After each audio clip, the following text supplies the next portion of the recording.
Jeg glæder mig til at fortælle om det, jeg skal fortælle om i dag. Fordi det er noget, det er noget garn, som jeg er ret vild med.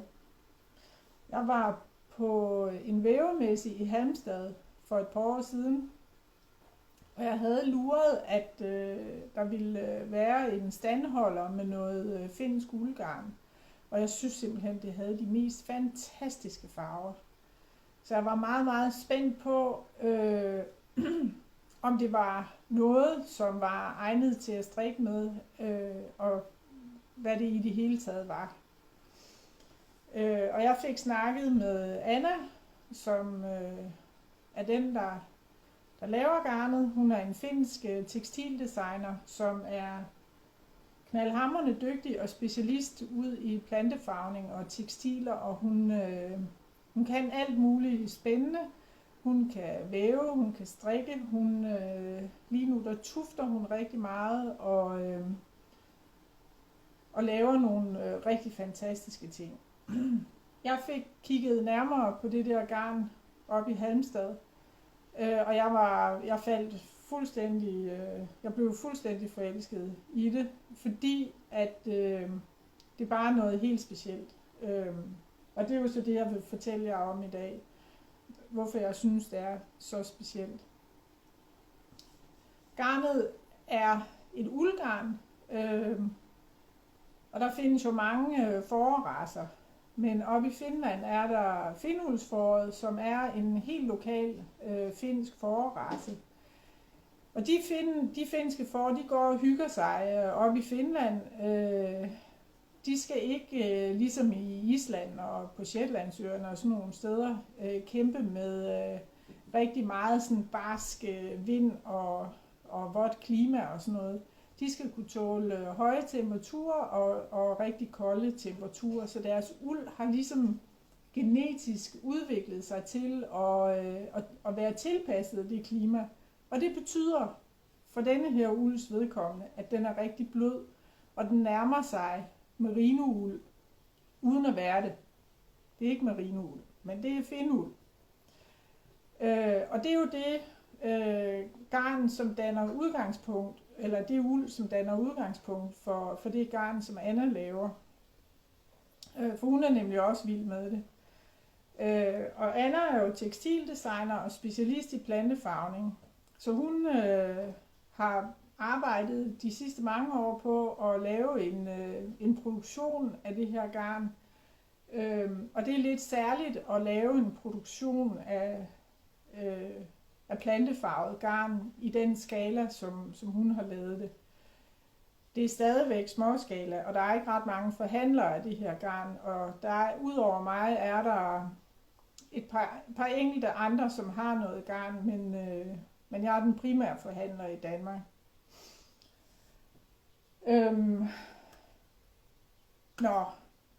Men det er jo nok tydeligt, at jeg er ret vild med det her garn. Det findes i nogle forskellige kvaliteter, og nu sidder jeg med den tykkeste kvalitet, og den består af 4 tråde og passer til en pind 4,5 eller pind 5, og omkring 18 masker på 10 cm, så det er sådan lidt tyk strik. Og jeg har noget strikket op her. Det er vest nummer 1 fra My Favorite Things Knitwear, der er strikket op i det her garn. Det, der gør det helt specielt, det er, at det virker faktisk elastisk, uden at være det. Altså, der er jo ikke noget kunststof i, det er ren uld. Og det gør, at det er nemt at strikke med. Og det holder også formen ret godt, når man har strikket med det. Og så ændrer det ikke, ligesom der er mange lammeuldystyper, der ændrer formen, når det bliver vasket, så puffer det op, eller ja, der sker noget. Det gør der ikke her, og det er jo fordi, at garnet i forbindelse med farvningen er blevet vasket. Så det har det ligesom prøvet, så det kan det bedre tåle. Øhm, så den egenskab, alene af den egenskab, at det er bouncy på den her måde, kan jeg rigtig, rigtig godt lide. Fordi at det kan pakkes ned, og man kan lægge det sammen, og man tager det ud af en taske, og folder det ud igen, og så er der ikke nogen, foldemærker eller sådan noget. Og det synes jeg er lidt usædvanligt for nogle af de her garnkvaliteter, som vi ellers ser.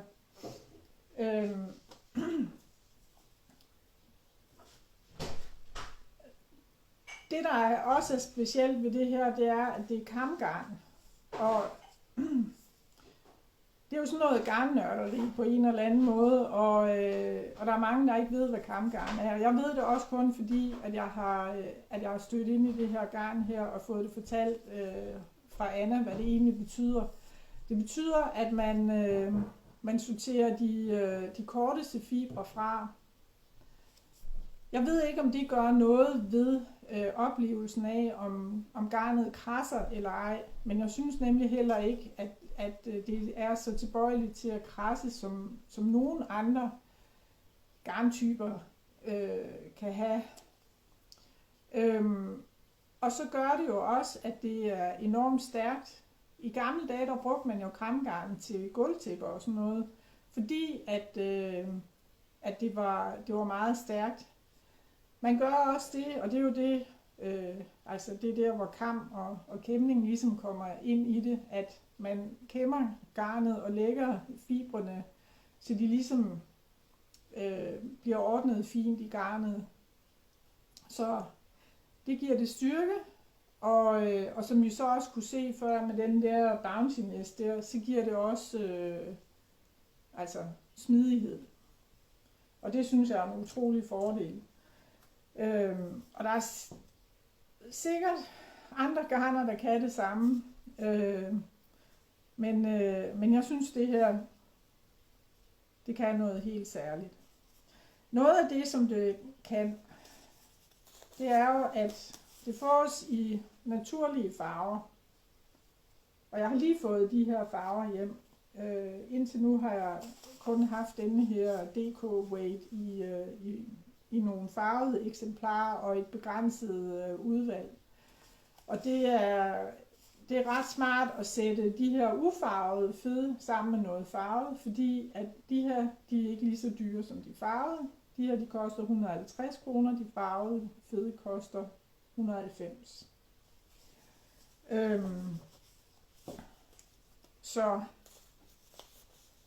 Og kigger man på farverne, og det er jo det, jeg godt kan lide. Man får nogle...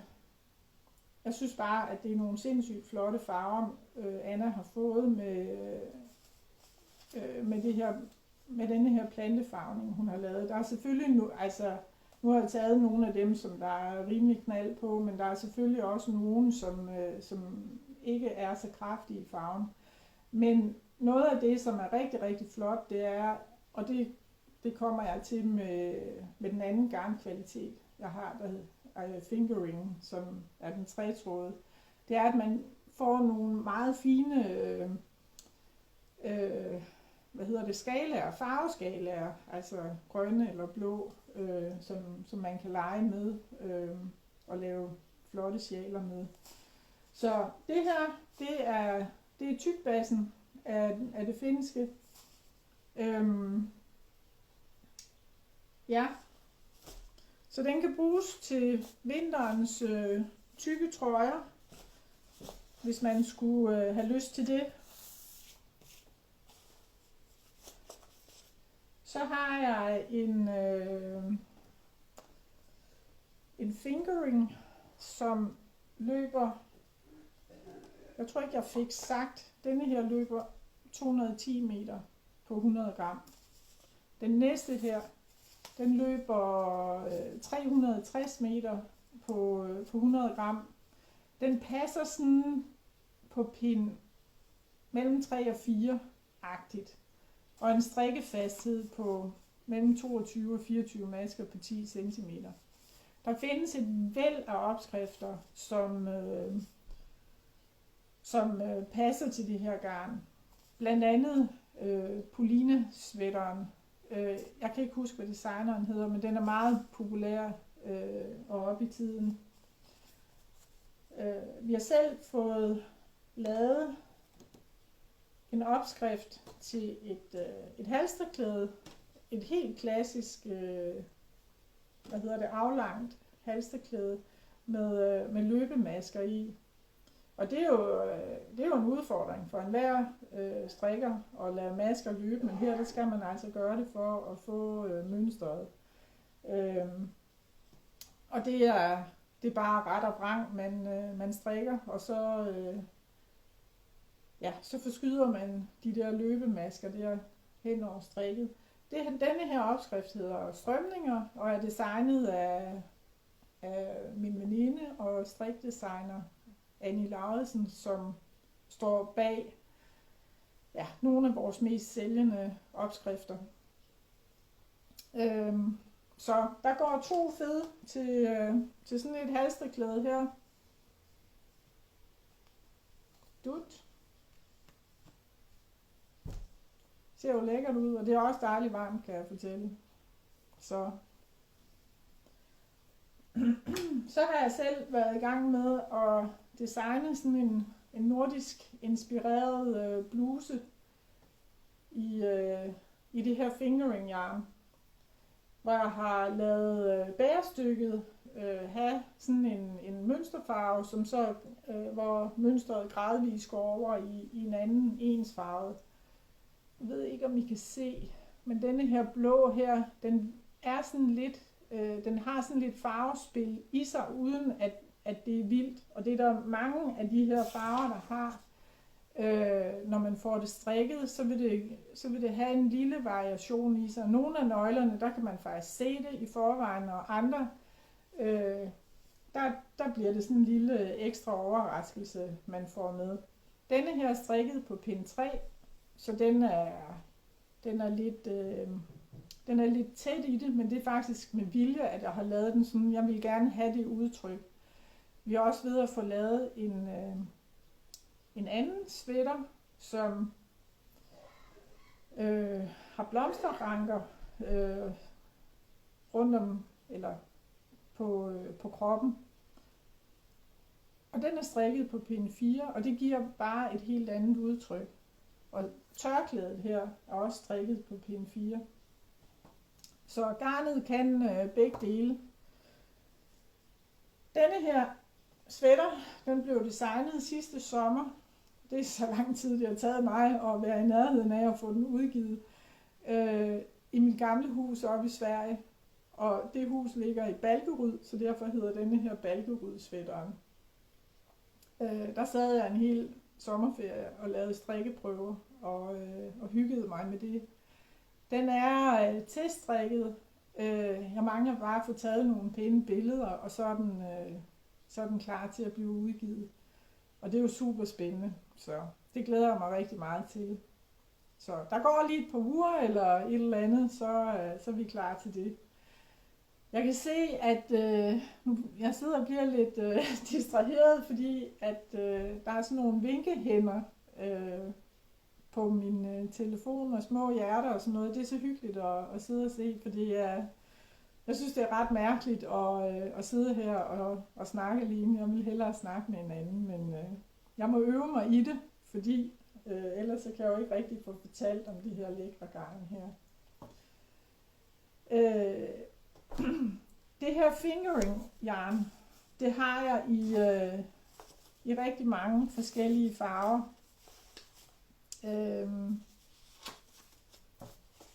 Og nu, jeg har sådan et lille udpluk her. Og nu farverne kan jeg se, når man, altså kamera er faktisk et lidt utaknemmeligt medie at vise nogle farver på, fordi jeg synes, jeg kan se her, og jeg ved ikke, hvordan det ser ud hos jer. Men farverne ser mere sådan skrappe ud, end de er. Det, jeg synes, der er lækkert ved de her farver, når jeg ser dem i virkeligheden, det er, at de på en eller anden måde de er sådan lidt dæmpede, men her der ser de jo rimelig hæftige ud. Denne her, den er svagt lyseblå, og det ved jeg ikke, om den er hos jer. Der er nogle fede gule, der går over i nogle grønne, og nogle grønne, som stille og roligt begynder at bevæge sig over i noget blåt. Og så er der en serie af blå farver, og så er der også en serie fra helt svagt lyserød til denne her sådan lidt kraftigt rosa farve. Og så er der også de samme 3 farver ufarvet fingering. Og igen, prisen er den samme, 150 kroner for de ufarvede og 190 for de farvede. Og nogen tænker, det er alligevel dyrt, men man skal lige huske, at med dem her, der er 360 meter i, så det løber langt, hvis man taler om fingering. Og så skal man jo tænke på, hvordan garnet er blevet skabt. Det er en helt anden proces end at købe uldgarn eller købe uld i Australien og sende det på et spinneri ude i den store verden. Så det er det, der ligesom gør forskellen. Der er kælet for detaljerne her, og så har Anna jo i sidste ende kælet for selve farvningen. Så har jeg sådan nogle små godteklumper her. Det er en helt tynd lace. Stadigvæk kamgarn. Løber 600 meter på 50 gram. Den er super anvendelig som følgetråd. Det er den, som denne her sweater er strikket af. Det er en tråd silkemohair og en tråd af denne her lace her. Og opskriften til denne her bluse, det er den, der hedder Luftlag af Elsebeth Judith. Og der er bare nogle rimelig fede farvekombinationer, hvis man kombinerer det med Garnfryds Hand-Dyed Silk Mohair, som jeg selv har farvet, også med planter. Og de her plantefarvede garner, de komplementerer bare hinanden på en rigtig, rigtig fin måde, synes jeg. Man kan også bare strikke en cumulusbluse med den kombination, eller man kan kombinere de 2 laser stadigvæk i en cumulusbluse, og man skal bruge 4 nøgler til alle størrelser. Jeg har ikke prøvet det selv, men det har Anna. Og Anna har lige strikket en bluse, faktisk næsten i denne her kombination. Måske har hun taget en lidt mere dæmpet end denne her pink her. Og hun har strikket en størrelse XL, og hun havde stadigvæk garn til overs. De kostede 135 kroner. Så der er jo 1200 meter i 2 fed. Og farverne er jo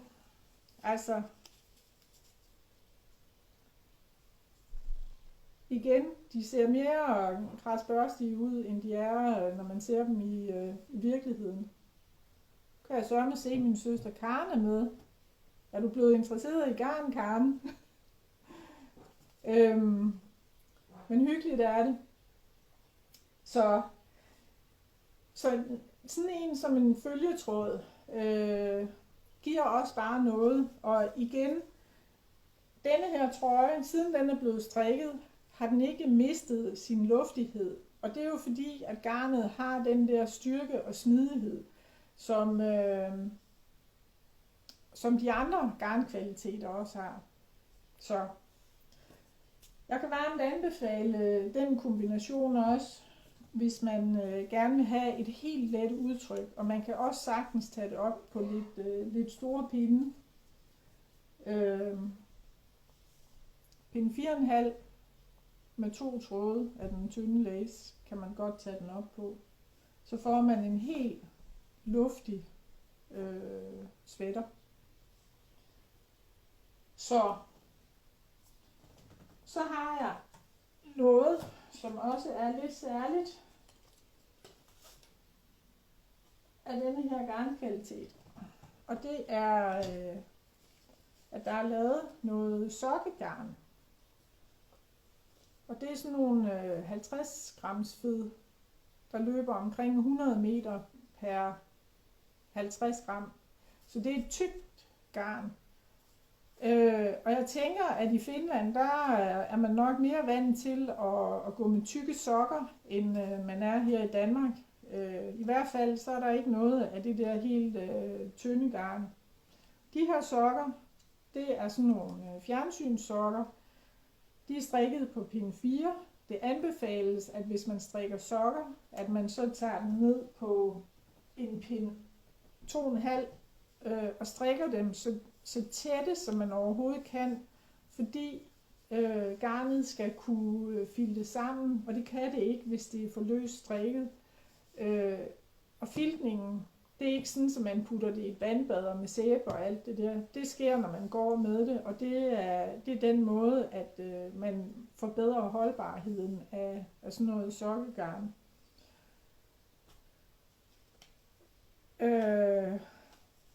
Og så har Knitlit, en ung fynsk strikdesigner, designet de her vanter. Og det her, det er Christina Mittens, og så har hun lavet Nora Mittens. Knitlit, hun har færøske aner, så hun har taget udgangspunkt i sit strikdesign fra færøske traditioner, og blandt andet tommeltotten, tror jeg, er derfra, men også formen på vanten er derfra. Og der bruger man 2 fed sokgarn, eller sokjarn, til de her vanter her. De er, ja, jeg tror de er dejligt varme i hvert fald, når man når dertil. Så, og der er også lidt forskellige farver, man kan vælge imellem.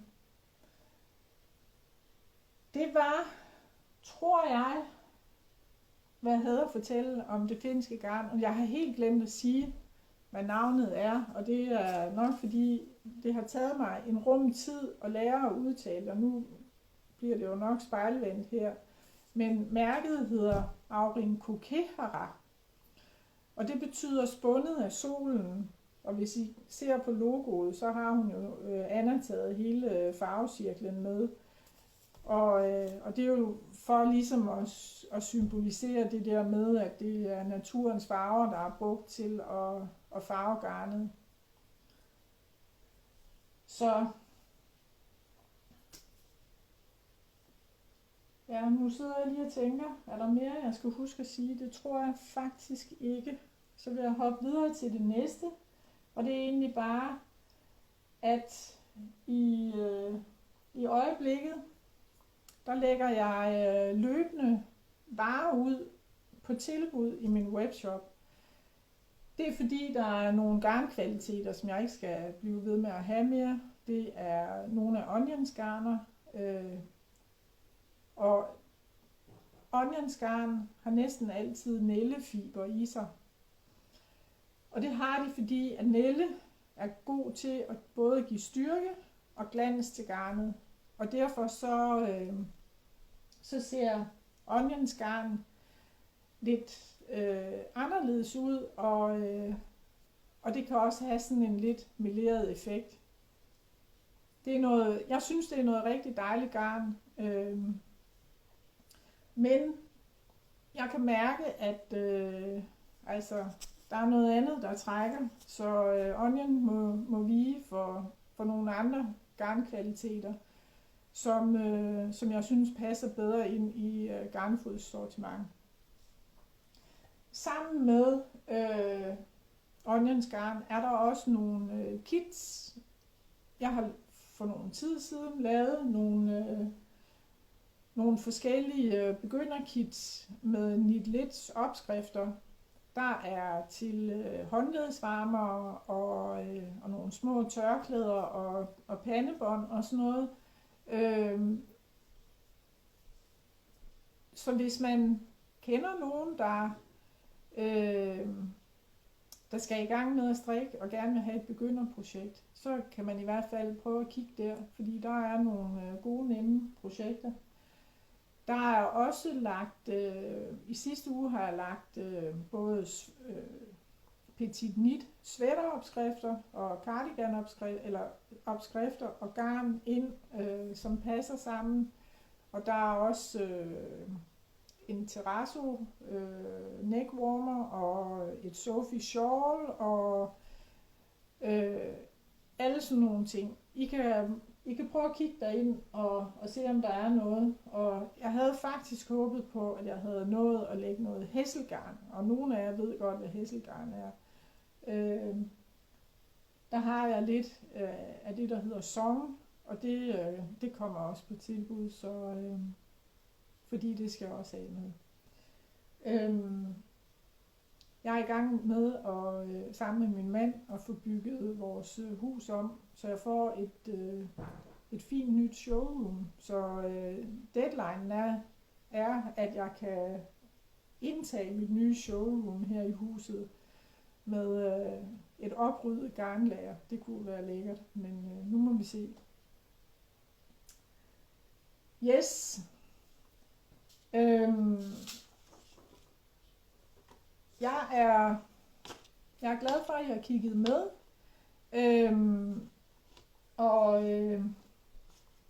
Det vil jeg gerne belønne med en lille rabatkode, som man kan bruge i webshoppen i den næste uge, som en, ja, hvad skal man kalde det? Ikke en gevinst, det har jo været en fornøjelse at høre om det finske garn, men alligevel en belønning for, at I har været med. Og rabatkoden, og jeg bliver nødt til at finde ud af, om det virkelig er spejlvendt inde hos jer, men den hedder Finland 10, og den gælder alle varer i webshoppen på nære opskrifter. Ja, på nære opskrifter. Så hvis I har set jer lune på noget finsk garn, så gå endelig ind og brug den. Og det gælder også tilbudsvarer, så der er lige lidt ekstra at hente. Og man kan bruge den en gang per næse. Og med det, så vil jeg sige tak, fordi I lyttede med. Det var hyggeligt. Jeg synes stadigvæk, det er mærkeligt, at vi ikke kan have en dialog, men sådan er det. Hvis I skulle have brug for hjælp til, eller I har nogle spørgsmål, eller I har en opskrift, I har problemer med at finde ud af, hvad for nogle farver I skal vælge, så har jeg jo inde på hjemmesiden oprettet muligheden for, at I kan booke en garnkonsultation. Og tanken er, at det foregår fuldstændig ligesom hvis man skal booke en tid hos frisøren eller massøren, eller med 1 times varsel kan I booke mig til en garnkonsultation på de tidspunkter, der er ledige inde på hjemmesiden.